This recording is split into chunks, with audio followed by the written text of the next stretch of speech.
I was going to do whatever it took, like whatever. And I remember going to school and sitting down with my academic counselor. This is when I went to UConn. And she was like, hey, what do you want to major in? And this is not good advice, but this is just the truth.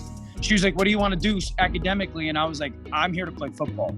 And she said, don't put all your eggs in one basket. And I looked at her dead in the eye and I said, they already are. So it was like, it was going to happen. I was going to do whatever it took. That was part of the process along the way. Welcome to What's Next with Eric Wood, where we will prepare you to make your what's next in life your best yet by learning from high performers in a variety of industries. Our next guest is Dan Orlovsky. Dan played quarterback in the NFL for 12 years and now works at ESPN and is featured on NFL Live, First Take, and calls games from the booth. You will love Dan's stories of doing whatever it takes to get what you want in life. His advice on what it takes to transition into the NFL and out of the NFL will be applicable to everyone out there listening, regardless if you've played professional sports. There are over 100,000 new podcasts being released each week, so it means the world to me you spent your time tuning into this episode. Please rate, review, and subscribe to this podcast so we can continue to make an impact. Enjoy. Dan, welcome to the show, brother. Good to be with you, man. I know we've tried to make it happen for a while now, so I'm honored, dude. Hey, I've tried to make it happen for a while, and I've been patient because this is a guest that I've been super excited about. I mean, you talk about a guy who had a 12-year NFL career, transitioned so seamlessly into broadcasting, which is a world I live in somewhat now too. But let's get started on you and start where we do with all the guests. Where did you grow up, and what all sports do you play, especially besides football? Yeah, I grew up in Connecticut, a small town in an area in Connecticut called the Valley, which is kind of on the southwestern part of the state, I guess, in a hometown called Shelton. And I sports was my everything as a kid, man. Like, I just remember every childhood memory I have is attached to sports. As a kid, I played them, I guess the three main ones: football, baseball, and basketball. I started playing baseball first at like the age of 4. And then football came at like age of 9 or something. And then into high school was football, baseball. And then kind of as I transitioned sophomore to junior year, I went strictly football. That's because, to be honest, football was starting to become more of my recruiting, but also I just flipped a coin. My dad came in one day, was like, hey, man, you got to decide on one. And I was like, I had a bunch of buddies who played baseball, a bunch of buddies who played football. I said, I flipped a coin, and it landed on football, man. Wow. Yeah, I was basketball and football through high school, and it wasn't much of a coin flip. I started growing wider than I was tall. I stayed the same height from about age 13 on. So that coin was flipped by God for me. But we won't get into all of our we could talk Big East battles of UConn and my Cardinals and the fake fair catch in that game. We could get down that road. But the one story I want to hear that involves UConn and you, which I've heard you tell before, which is absolutely hysterical. Tell me about when Randy Edsall came to watch you run your 40 at your high school. Yeah, so listen, I was a kid who was a good athlete, very unathletic. I was never big, strong, powerful, jump. I couldn't do any of that. So as a sophomore in high school, I was about 6'5", 180 pounds in a size 15 shoe. Like, you could imagine the awkward, right? So it became like very clear, like, you better figure out how to run faster. This was when the 40 time was really becoming a big deal with sports, as you know, and specifically football. So I'm going into my junior year, and I'm starting to get recruited by schools, but UConn is planning on going from 1AA to 1A. And all these schools are calling me, the bigger Big Ten schools and ACC schools, but they're all like, we need to know a 40 time. We need to know a 40 time, because I was slow, right? And so I'm training to try and get my 40 right, and I'm somewhere in like the 6 to 6'2" range. Whoa. 6.2 seconds. Yeah, I'm running, and I know it's a real thing. So Edsall's coming to a spring practice of my junior season, and he's like, I want to see you run a 40. And in my mind, I'm like, if I get an offer from UConn, that might kickstart more offers. If I don't get an offer from UConn, I'm not getting offered by anybody. Right. So I'm on the track. Our track and our football field are down here, and our practice fields are up top. And so I'm on the track as coach is coming, and I'm warming up with my dad, and I just have one cone start, one cone finish. And I'm doing my warm up, and I'm like 5'8", 5'9", like in that world. And I'm like, this is a disaster. So I'm on like the vertical side, not the curl, the turn. I'm on the far vertical side, getting warmed up, and coach shows up. So my dad goes to meet him. And in the moment, I'm like, I got to do something. So I walk down to the far line, or I run a rep and I walk down to the far cone. And as I turn around, coach and my dad are talking. I start to kick the cone up like 3, 4, 5 yards. So I kick the cone up very casually, like nothing's happened. And I'm like, hey, coach, we meet. And he's like, all right, I want to see one. So I run one. He times it. It's 4.8. And he goes, all right, good. That's all I needed to see. And I go up to practice. After practice, I get my offer. And I just remember being like, oh, my gosh, that was such a big deal. And then I went to camp. I ended up going to camp to UConn in the summertime. I get time, and then I'm like 5'5" or 5'6". And he looked at me. I was like, my hamstring is tight. So yeah. I very much so cheated my way in the 40 to get a scholarship. Well, you may have cheated your way in, but you definitely gave them great return on investment. There's not many 12-year NFL quarterbacks coming out of UConn, and you gave Randy Edsall credit for this. I've heard people give it to Nick Saban. How you do one thing is how you do everything. And yeah. I won't say that Dan Orlovsky's a cheater in all aspects of life. I haven't played much golf with him, but thanks, pal. Yeah, everybody can attest that Dan is not a cheater everywhere in life. But you know what? That shows me you're willing to do what it takes. You know what I mean? Yeah. I know that I can go to UConn and I can play football. I know I can play. Yeah. Who cares about this 40? I'll do whatever I got to do, and I'm going to kick the doors down. That's how I was as a kid, man. I think part of it was what my dad instilled in me, and then part of it was like the culture I grew up in, the area I grew up in, the people I grew up in. But, like, I was going to do whatever it took, like whatever. And I remember going to school and sitting down with my academic counselor. This is when I went to UConn. And she was like, hey, what do you want to major in? And this is not good advice, but this is just the truth. She was like, what do you want to do academically? And I was like, I'm here to play football. And she said, don't put all your eggs in one basket. And I looked at her dead in the eye and said, they already are. So it was like, it was going to happen. I was going to do whatever it took. That was part of the process along the way.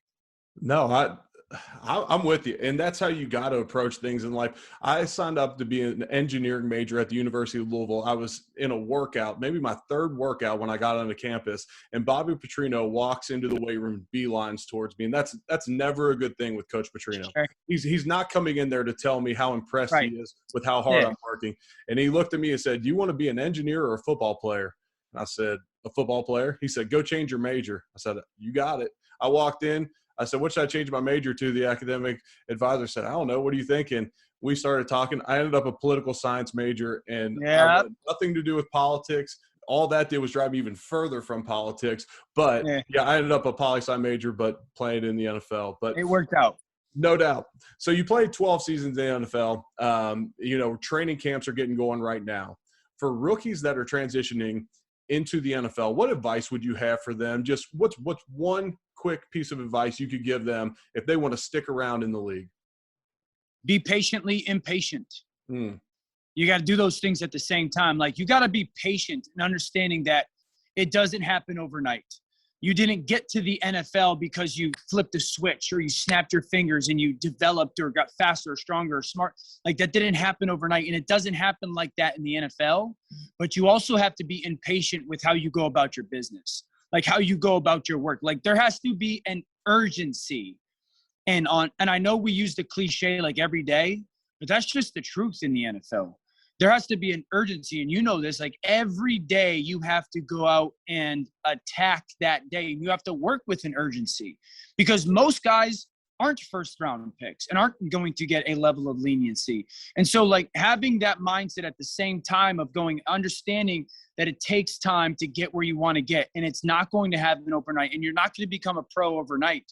But thinking with that urgency, that productive paranoia, so to speak, of there may not be a tomorrow, and having that urgency, you have to be patiently impatient as a pro. That's so powerful right there. So spot on too, because you said it. There's not a lot of leniency for most of an NFL roster. When you walk into the building each day, your job's up for grabs. Your job's up for grabs after each and every game. I did a speaking event recently for University of Louisville basketball, and I was watching them. And during drills, they practiced really hard, but then they had this nonchalant look about them. And I don't know if they see it from the NBA guys.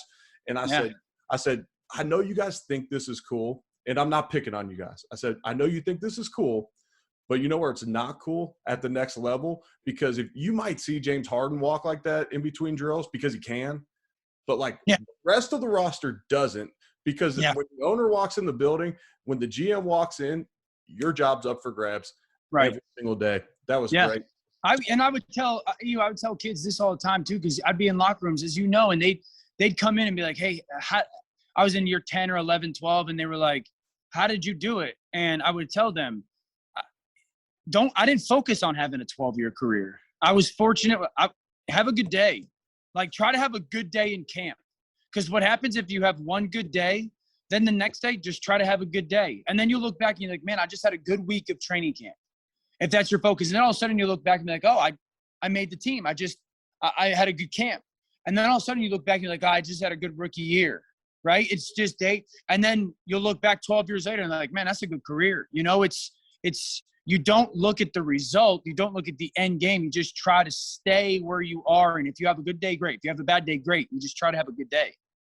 Man, this is why I was so willing to be so flexible with Dan and trying to just ping pong dates with him for months now, because I knew that there was going to be a bunch of gold that came from this. And so many people think that the most desirable position in all of sports is backup quarterback. And you started plenty in your NFL career, but you played towards the later part of your career as a backup.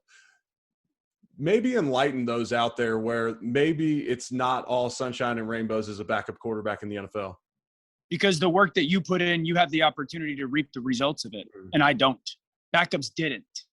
We would put in the work, but we've never had the opportunity to reap the results. You know, okay, I woke up Monday and I ate the right way and I trained the right way and I started to watch all this tape. And then you wake up Tuesday and you do the same thing and you're taking care of your body and you're studying, you're learning the game plan. Wednesday, you're going out to practice and you're practicing hard and you're spending 14 hours of your day getting ready for the potential of your job. Thursday, the same thing. Friday, the same thing. Saturday, the same. Sunday comes, you're just there. You're on the sideline kicking it. And you don't have the opportunity, because in sports, the cool thing about sports is you get to choose how much you want to work to reap the reward of what you want, to get the end result of what you want. And as a backup quarterback, you don't get to do that. You have to put in the work, just like the starter does, and you have to be ready, but you don't get to feel the fruit of that work or get the reward of that work. And that's, I always say this term, like, I had to brainwash myself, and that's not in a negative connotation. Like, you got to brainwash yourself. And like Wednesdays, it was a huge competitive day, and Thursday and Friday, but it's still not game day. Right. Where everybody else in every position gets to go out on game day and have their results be in direct correlation to their work. And as a backup quarterback, you just never had that. You're exactly right. And you're preparing for something, and you're preparing for game day because you play the most important position in all of professional sports. And so the weight of the entire franchise is on you if you go in the game. So you have to be ultimately prepared to try to not miss a beat if you have to go in the game. And then so often, and what I would say to that as well, those out there that are saying the backup quarterback's position's the best position in professional sports, I would say that's probably why you didn't play professional sports. And I'm not trying to pick on people out there, but if that's your mindset, that doesn't get you to that position, because for every, let's say Matt Barkley, I call the Bills game. So Matt Barkley didn't start an NFL career saying, man, I want to be Josh Allen's backup. No, He has a servant's heart. He's going to do everything he can to help Josh succeed. But man, you put Matt Barkley in a game, he wants to win and he's prepared. Yeah. And so I would say that you probably would never get that position if you did think that was that. What was the hardest part about transitioning out of the NFL for you? My transition was pretty quick, going from player to television. I think the hardest part was knowing that everything that I had known I want to say identity-wise, but everything that I had done as an adult was done. Like, I went from football as a teen to football as a early 20s to football till I was 34 years old. That's all I had known. And I'm not just talking intellectually. I'm just talking, it had set the rhythm of our life. of my life, certainly, but I was married with 4 kids when I got done. So it had set the rhythm of our family's life. And then all of a sudden you get done and you're like, what I'm 34, I'm almost 35. Like what happens now? Where do I go now? And as much as you kid yourself, and I say this with my wife all the time, oh, I played 12 years in the NFL. So we kind of kid ourselves that we were just going to seamlessly flow into what was next. But, life moves on financially, and life moves on interest wise, and we had 4 kids, and, for some reason I thought I was just going to live in that same house that we had built when I was 32, and we were going to live in the same area, and I wasn't really going to work. And then all of a sudden you get like 6 months into it and you're like, well, our we have an expensive family. So that's a reality. I'm bored out of my mind. My kids are in school. So, I think that was just that instead of running from it and being scared of it, like almost embracing it and appreciating the new kind of doors, avenues, opportunities that were going to come from it. Yeah, I feel you 100% there. My career ended so abruptly, but I had always joked with Leslie, like, I'll be a stay-at-home dad. We have 2 young kids. Yeah. We had just built our dream house the year before in Louisville. Like, that'll be home. It's all good.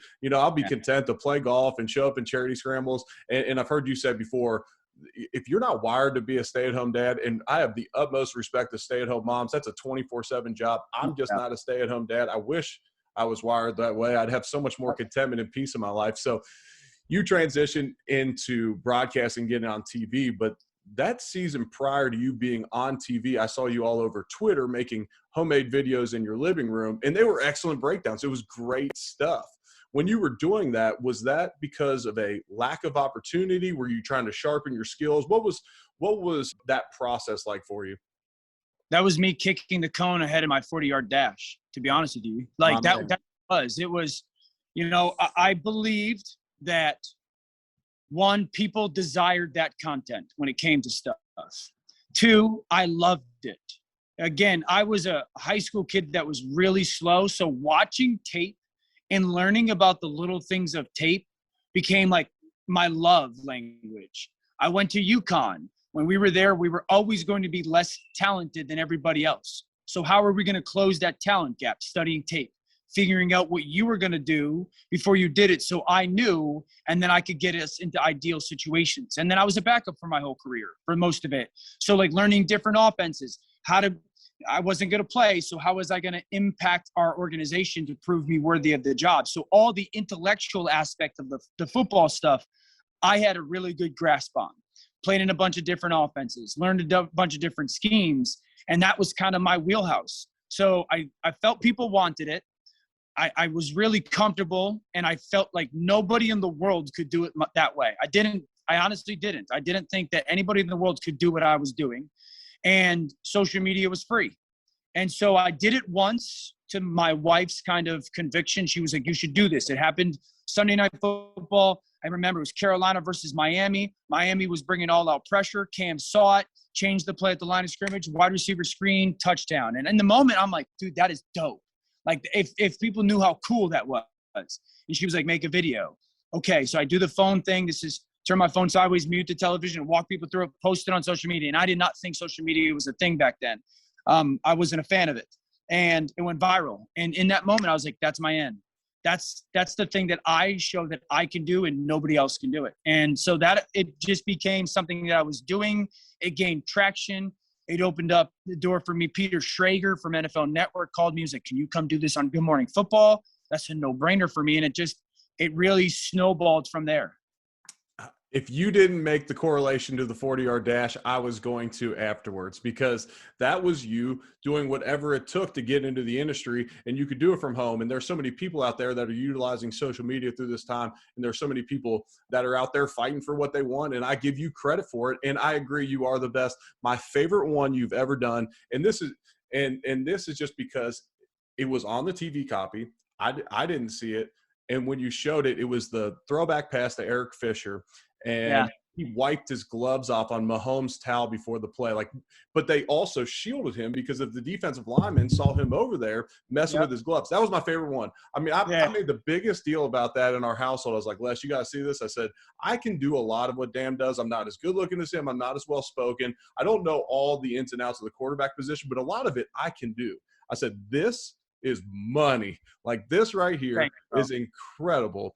Last one for me, because I want to be so respectful of your time. Dan is doing this, for those not watching, Dan is doing this from the NFL Live set. So this is, he just came off a First Take. He's got but that's just a screen. This is our NFL Live set. This is the big NFL studio at ESPN. So it has the ability to kind of do everything, bro. It's a pretty sick setup. Yeah, so you don't even have to move. They just shift your chair, and now you go from one to the next. But there's so, and we'll get the recurring questions because people are going to die to know about your faith and you as a dad and your favorite books because you are so intellectual. But just because so many Bills fans are tuned in, give me a prediction for Josh Allen and the Bills this year. I mean, he had such a great year last year. The progression for him has been incredible. Can he duplicate that success? Absolutely, because they kept Brian Dable, the offensive line remained intact, and those skill position players are there. And I think Gabe Davis is a huge part of that. I know what Bees is going to bring, and I know what Stefan's going to bring. But Gabe Davis kind of stepping forward and being another pass catching option, it kind of balances out that offense, what they can do pass game-wise.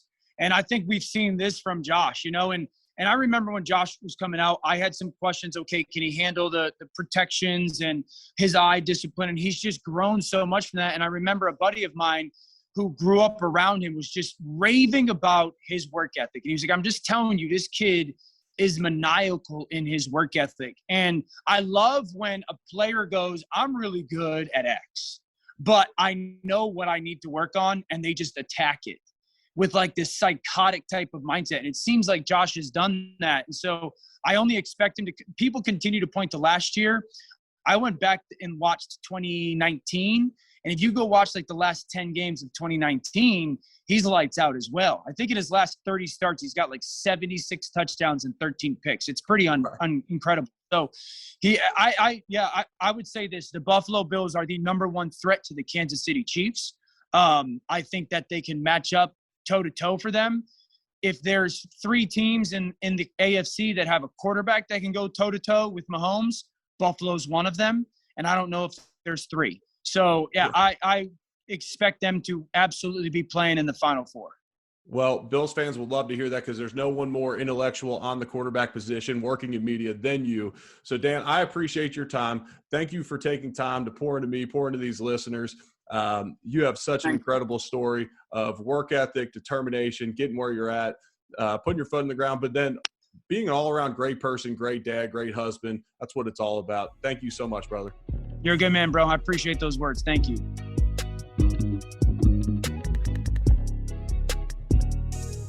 Let me take a moment now to let you know about a product that I used when I was playing in the NFL and still use to this day, and that is UCAN.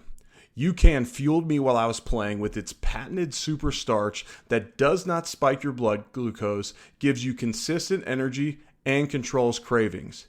It would give me that edge I needed in practice and in workouts, and especially on game day. Now I use it to fuel me in everyday life, and especially my times around workouts and big golf matches. Use the link in the show notes and use code ERIC25 to get 25% off your purchase.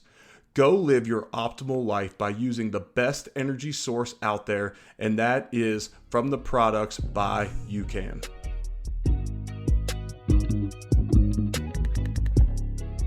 This episode is also brought to you by Punched Energy Chews, and these have become a favorite product of mine for energy and fitness. They use a patented formula with tons of scientific studies, and they start with pure green Arabica coffee bean caffeine. It improves your physical and mental performance, increases your metabolism, helps burn calories and body fat, and they also help boost your immunity, which is very important at this time because they're a great source of vitamin C. They're also ultra low glycemic, no spikes, no bounces, and no crashes.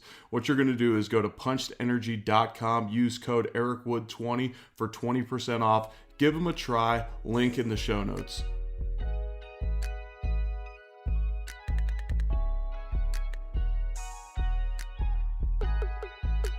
Thanks for tuning in to this week's episode. If you enjoyed this episode, please share it with a friend or with your followers on social media.